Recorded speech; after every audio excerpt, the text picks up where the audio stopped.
Hello everyone, welcome to another episode of The Code Switch with me, Cyril. This being our series where we look to equip you with knowledge and tried and tested techniques that you can put to use in your journey, regardless of where you are in your journey, whether you're in the beginning or you're in the middle of it or you are more advanced. We've got everything for you. Remember, if you've missed out any other episode, you can go to our website, cyrilmadiwa.com, click to the Code Switch tab, and you will find all the previous videos there. Alternatively, you can also go directly to the YouTube channel, The Code Switch with Cyril, and you'll find all the videos there for you to learn, enjoy, and practice with. In this episode, we will be speaking about something really important.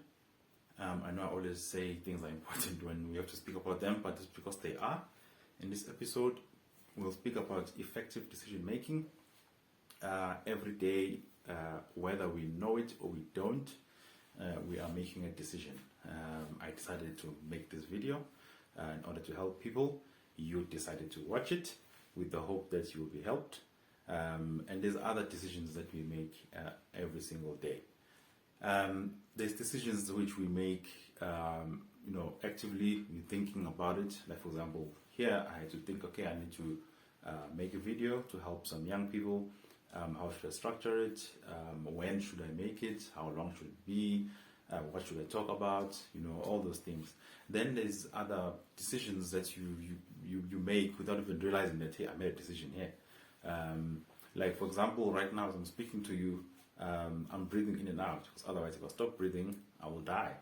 You as well, as you are watching this, you are breathing in and out, but you're not even telling yourself, okay, breathe in now, breathe out now, unless you are obviously in a mindfulness or meditation or, those kind of classes where you have to, think about your breathing, because that's part of the whole technique.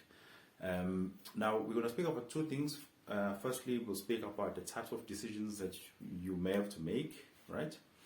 We've already discussed that those decisions, you either actively think about them or you just, you don't even realize that, hey, I've done this, And number two, we'll speak about a very quick process that, you can go through to make sure that you are making some effective decisions, right? So firstly, let's speak about the types of decisions. So if you think about it overall, and if when you do some research, you'd find that you would most likely categorize these into three, right? That is what's referred to as structured decisions. So this is like where it's a decision that you just need to make and you have all the info, and it's likely a decision that you make every day, right? So for example, I decide, okay, I'm going to drive from Johannesburg, and I'm driving from home to work, right?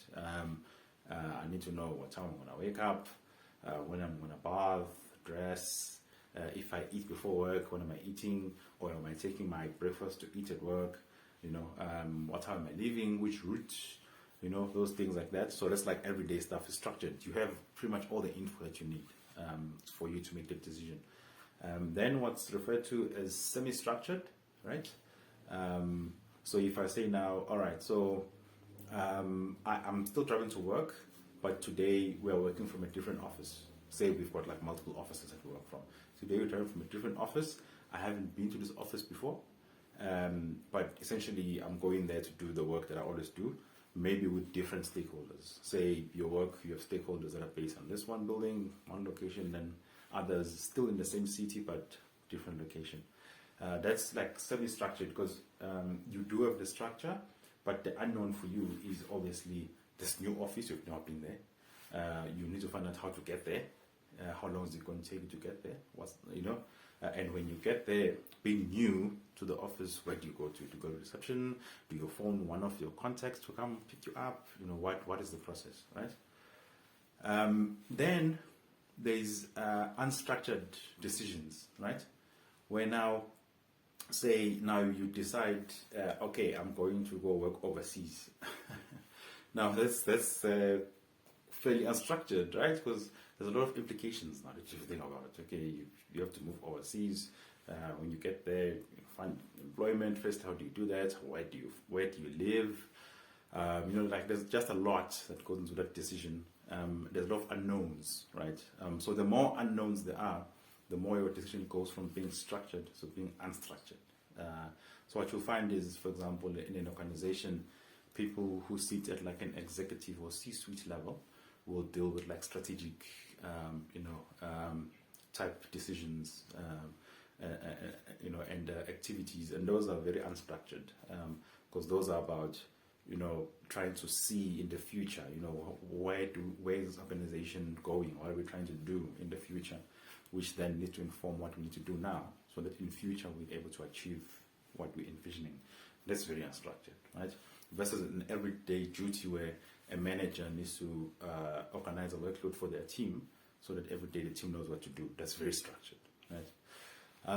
Now, if we touch on just quickly a decision-making process, which effectively is similar to any problem-solving process, right?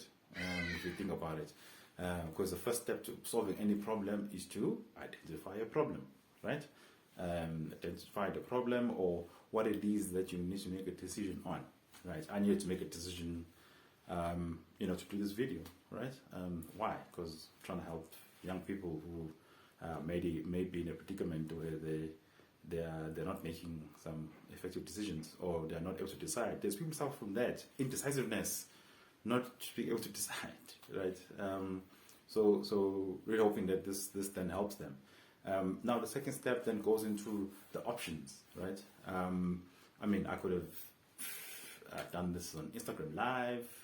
It could have happened on LinkedIn Live, YouTube Live, even though it's on YouTube now, but it's not live. So there's multiple platforms this could have been done, right? It could have been even a recorded video, then just uploaded on Facebook as well. So there's different ways that it can be done. So then in this decision that you need to make, analyze the options. What options do I have that are going to help me to be able to deliver a message to people who may find it useful? Or if I'm considering working overseas, what options do I have? Which country? Firstly, which countries am I considering? Where are people in my skill set in demand? Or where am I? Which country do I have interest in? Which country do I see myself living in? Either depending on the country's cultural values or political landscape or the weather, or it can be anything. So that then links to step 3, where you then you have all these options. Then you have to analyze each of them, pros and cons of doing each, right?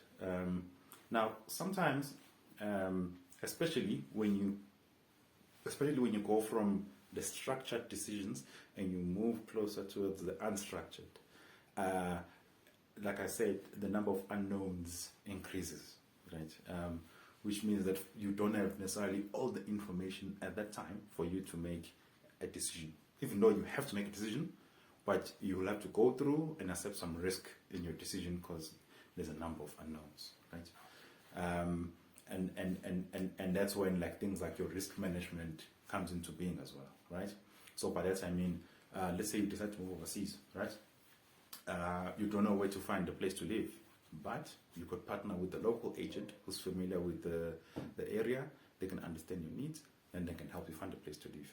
You see how you've managed that risk of you maybe not finding a place that's not fit for purpose, or you find a landlord who will take you for a ride or things like that.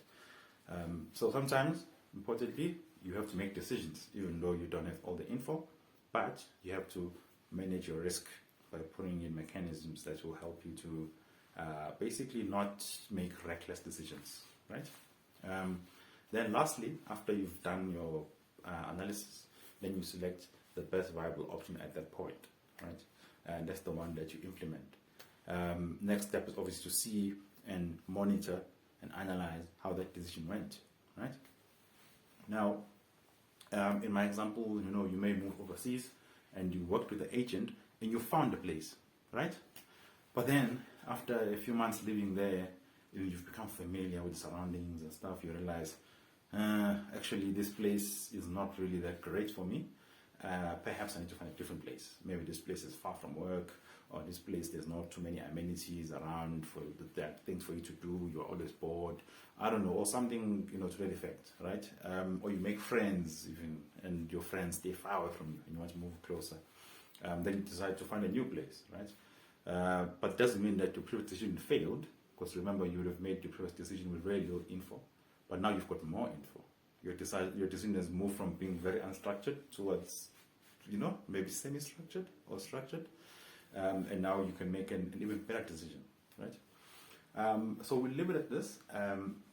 Every day, like I said, we make decisions. What's important is that we are effective in making those decisions. If you need to make a decision, procrastinating on it, putting it off until you have more info, sometimes is not the luxury that you've got.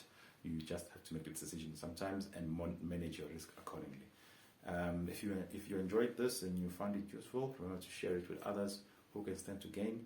You can also follow us on all the socials so that you can catch other insights which we post in between